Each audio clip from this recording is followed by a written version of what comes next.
Say don't. You'll be proud of me, OG. Woke up, read me a Bible verse, got some breakfast in my system, talked to God about it. You know what I'm saying? And he laid it on me. I got one more album, EP, mixtape, whichever one it's gonna be, I got one more. And it's over, I'm going to find my peace. A 25-year-old rapper who survived bullets that killed his homies, made millions with Yo Gotti but couldn't survive his own mind. Lil Papa's final tweets were disturbing as hell. "I'm scared to go to sleep and I'm lonely, bro, and somebody gonna die." 3 days later, he was found dead in Atlanta. But what really pushed Jacksonville's most promising artist over the edge? The truth will shock you. Lil Papa wasn't just another rapper from Jacksonville. He was the one who made it out. Signed to Yo Gotti's CMG label, millions of streams, and a future brighter than most cats from his city ever dreamed of. But success couldn't heal the trauma that was eating him alive from the inside. The 2018 shooting that made him famous also broke him in ways nobody understood. To really understand how a young king with everything to live for ended up taking his own life, we gotta go back to where it all started, the streets of Jacksonville, Florida. Let's rewind to Jacksonville, Florida, a city where the murder rate is over 2 times the national average. This ain't no regular place, fam. This is where young cats either make it out or become another statistic. Lil Papa, real name Janarius Mike Willer, was bouncing between his mama's crib on the east side and his grandma's spot on the west side. His mama kept him in church, trying to keep him out the streets, and that's where Shorty discovered his gift. Get a view of this, man. Any young niggas on here right now, it's more to life, man. I be trying to tell them. More to life, bro. At just 6 years old, little homie was writing Christian rhymes, performing at church. His older brother Chi-Chi taught him how to rap, and Papa just picked it up and ran with it. The family saw his talent early. This wasn't just some kid playing around. This was real skill developing. His grandma's house became his sanctuary, the place where he could focus on his music without all the street noise.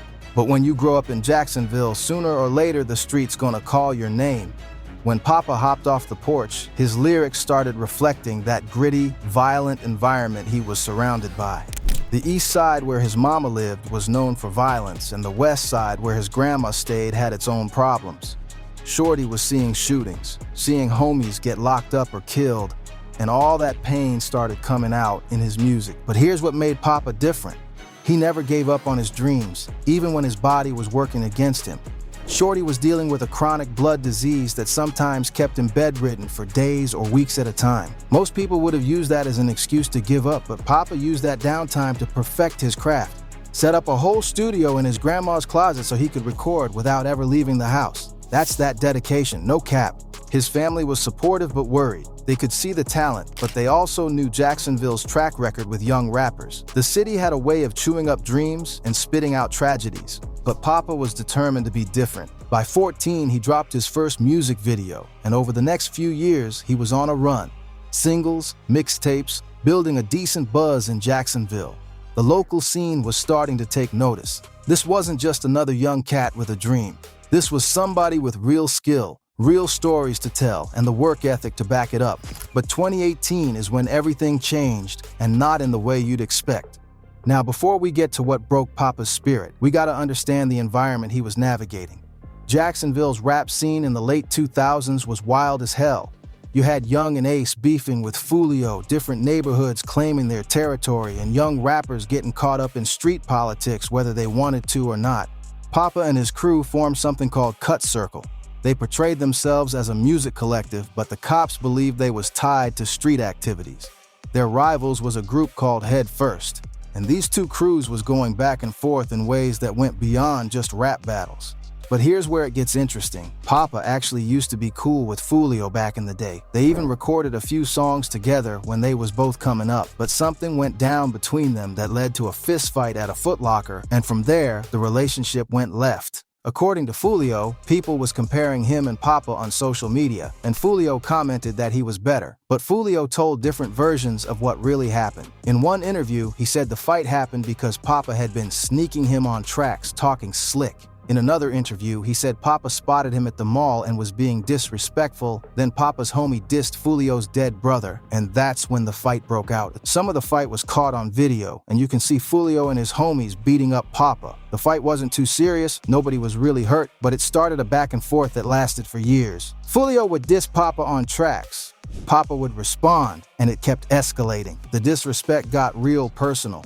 Papa crossed the line by taunting Foolio's dead brother 8-Ball during an IG live session and on tracks. Foolio came back by dissing Papa's homie Corbin Johnson, who was kidnapped and found murdered a year later. This wasn't just rap beef, this was real pain being used as ammunition. Then you had K Shorty, another rapper from 6 Block, going after Papa's dead brother Little League on tracks. K Shorty rapped lines like "smoking on Michi and League" and "I ain't worried about Gucci, I'm looking for Papa."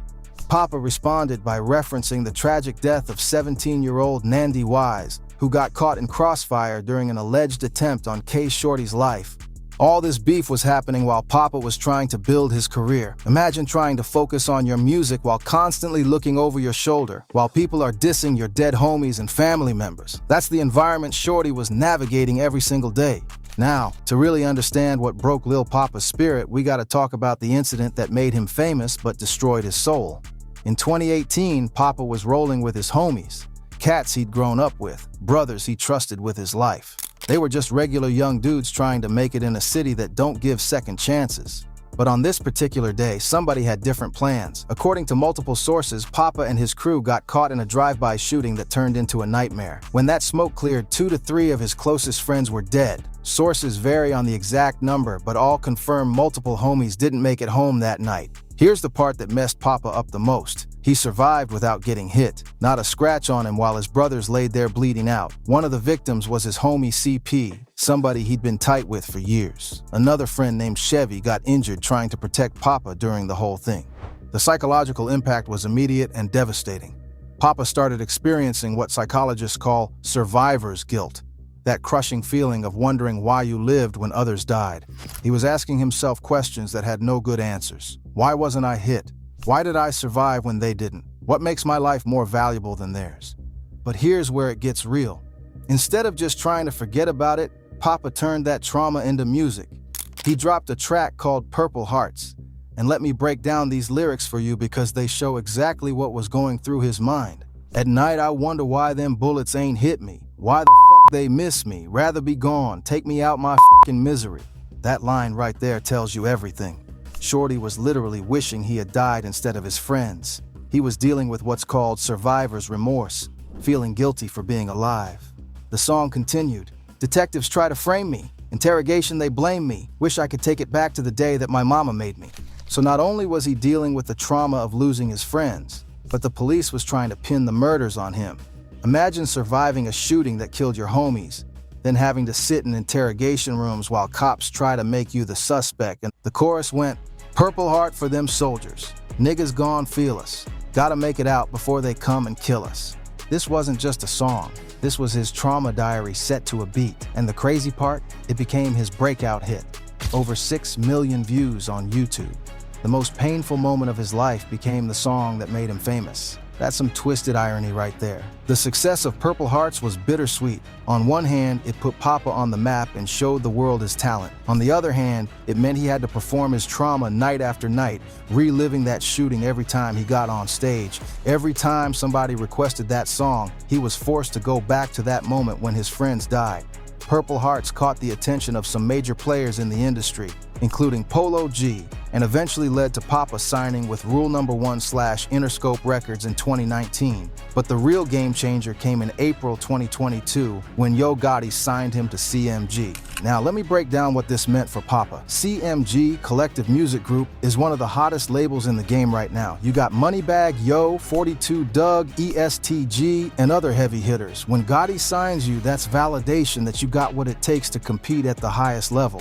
Gotti saw something special in Papa. Here was a young cat from Jacksonville who could tell real stories, who had survived the streets but could also make music that connected with people beyond just the hood.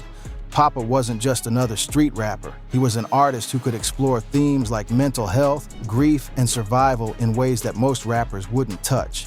The money started coming in. Millions of streams on Spotify, major label backing, features with big names. Papa went from recording in his grandma's closet to working in professional studios with top producers. He was making more money than most people from his neighborhood had ever seen. But here's what people don't understand about success. It don't automatically fix your problems. Papa might have had money in the bank and a record deal, but he was still carrying the same trauma from 2018. He was still dealing with survivor's guilt. He was still living with a chronic blood disease that affected his daily life. The pressure of success added new problems too. Now he had expectations to meet, deadlines to hit, and a whole team of people depending on him. The label wanted hits, fans wanted new music, and everyone was watching to see if he could live up to the hype. Papa dropped his Under Investigation mixtape series, documenting street life and survival with the kind of specificity that made listeners in Jacksonville feel seen while earning him fans far beyond Florida. His raw, personal narratives were connecting with people who had never experienced street life but could relate to pain, loss, and the struggle to overcome trauma. The success was real. He was getting millions of monthly listeners, his videos were racking up views, and he was building a legitimate fan base. But success in the music industry comes with its own set of problems. The touring, the pressure to constantly create content, the business side of music, all of that was new stress on top of everything else he was dealing with. What set Lil Papa apart from other rappers was his willingness to go to places most artists avoid. According to reports, his music explored mental health, grief, survival, and the kind of street-level suffering that rarely gets discussed with real candor in mainstream music. His themes were deep: mental health struggles, grief and loss, survivor's guilt, trust issues, depression, street trauma. Hip Hop Vibe described his catalog like this. His lyrics often explored mental health. He rapped about grief, trust issues, and examined survivor's guilt. These themes resonated strongly with young listeners navigating similar struggles. But while Papa was being praised for his vulnerability in his music, he was still struggling with those same issues in real life. The chronic blood disease that had affected him since childhood was still a factor. According to that 2021 DJ Booth interview, this condition left him periodically bedridden. Imagine being a successful rapper but having days where you physically can't get out of bed. Then you add Jacksonville's environment on top of all that. Multiple sources describe Papa as being in a constant state of hypervigilance, always looking over his shoulder, always expecting the next shooting. From the Purple Hearts analysis, he frequently hears gunshots and has developed a constant state of hypervigilance. He shares his frustration and anger at his circumstances, feeling trapped and unable to express his emotions through tears. This is the reality of growing up in a place like Jacksonville. Even when you make it out financially, mentally, you're still carrying all that trauma. Every gunshot you hear takes you back to that day in 2018. Every time you lose another friend to violence, it reinforces that survivor's guilt. But here's what's really telling about Papa's mental state. His Instagram bio. Shorty's bio literally read, "First we're born, next we suffer, then we die, the end." That ain't just edgy rap persona, fam. That's somebody who genuinely felt like life was nothing but suffering between birth and death. That's dark as hell. And it shows you where his mind was at even during his most successful period. His last album, dropped in August 2025, was called Almost Normal Again. Think about that title for a second. Almost Normal Again suggests he wasn't normal mentally or emotionally. He was trying to get back to normal, but he was only almost there, not quite. That's somebody actively working through trauma and mental health issues, but still struggling to find peace. The album title also suggests that there was a time when he felt normal. Probably before the 2018 shooting, before he lost his friends, before the weight of survival and success became too much to carry. He was trying to get back to that place, but trauma don't just disappear because you want it to. In the weeks leading up to his death, Papa's social media posts were telling a story that most people weren't paying attention to. His tweets were getting more and more concerning, but they were mixed in with regular posts about his music and career, so it was easy to miss the warning signs. Some of his final tweets included, "I'm scared to go to sleep and I'm lonely, bro. Is it okay to cry? I never asked for any of this. I shed all my tears in the dark. I thought they was loyal, but the jewelry made them judge me. Trust no one. You in heaven or hell, it don't matter. Somebody going to die." These weren't song lyrics, these were cries for help. But the thing about social media is that people post so much content, it's easy for the serious stuff to get lost in the noise. Looking back, these posts paint a picture of somebody who was struggling with loneliness, depression, trust issues, and thoughts of death. But what made it even more confusing was that Papa also posted some positive content just weeks before his death. He posted a video talking about how it's more to life and how he wasn't in the streets anymore. He seemed appreciative of where he was in life, talking about making it out and focusing on his music career. That's the thing about mental health. It ain't linear. You can have good days and bad days. You can feel hopeful one day and hopeless the next. Depression don't care about your success or your bank account. It can hit you even when everything looks good on paper. On February 18, 2026, at 11:23 a.m. Eastern, Janarius Mike Willer, Lil Papa, was pronounced dead in Fulton County, Georgia. He was only 25 years old. The official cause of death hasn't been fully released, but sources close to the situation suggest it was self-inflicted. Now, there's been rumors about how it happened. Some saying it was with a gun, others saying it was pills. But regardless of the method, the result is the same. A young king with everything to live for decided he couldn't carry that pain anymore. What makes this even more tragic is that just 72 hours before his death, Papa had dropped a new single called Out of Town. His career was still moving. He was still making music, still had millions of monthly listeners on Spotify. From the outside, everything looked like it was going well. His producer Scotty confirmed the death with a heartbroken post on social media. The hip-hop community was shocked. Here was an artist who had made it out of one of the most dangerous cities in America, who had a record deal with one of the hottest labels in the game, who was making music that connected with people around the world, and he still couldn't find peace. The reaction to Papa's death was immediate and heartbreaking. Fans, fellow artists, and people from Jacksonville all expressed shock and sadness. Some people immediately started pointing fingers at CMG, bringing up an old tweet where Papa said he had 2 albums left before I pack my shit and leave the label. The pressure on young men in hip-hop to always appear strong, to never show vulnerability, to handle everything on their own, that pressure kills. Papa was actually doing the right thing by talking about his struggles in his music, but he needed more support than just making songs about it. Mental health resources in communities like Jacksonville are limited. When you grow up in an environment where violence is normalized, where trauma is just part of daily life, where do you go for help? How do you process survivor's guilt when everybody around you is just trying to survive? Papa's legacy should be more than just his music. It should be a reminder that we need to check on our people, especially the ones who seem like they got everything together. Success don't mean somebody ain't struggling. Money don't mean somebody ain't hurting. His story also highlights the long-term effects of gun violence. The 2018 shooting didn't just kill his friends. It planted seeds of trauma that grew for years until they became too much to handle. Every person who survives a shooting, every person who loses friends to violence carries that weight. We need to understand that trauma don't just go away because time passes. If you or somebody you know is struggling with mental health, with thoughts of self-harm, with survivor's guilt, please reach out for help. There are resources available. The National Suicide Prevention Lifeline, 988, Crisis Text Line, text HOME to 741741, and local mental health services. Don't suffer in silence like Papa did. Rest in peace to Lil Papa, Janarius Mike Willer, a talented artist who turned his pain into art but couldn't find a way to heal from the trauma that made him famous. He survived the streets of Jacksonville, survived a chronic illness, survived losing his closest friends, but he couldn't survive his own mind. His music will live on as a testament to his talent and his willingness to be vulnerable about struggles that most people keep hidden. But his death should serve as a lesson about the importance of mental health support in our community. That's the real story of what happened to Lil Papa, a young king who made it out of Jacksonville but couldn't escape the pain that followed him. We gotta do better by our people, we gotta take mental health seriously, and we gotta remember that behind every success story, there might be somebody fighting battles we can't see. But that tweet was from a while back, and there's no evidence that label issues had anything to do with his death.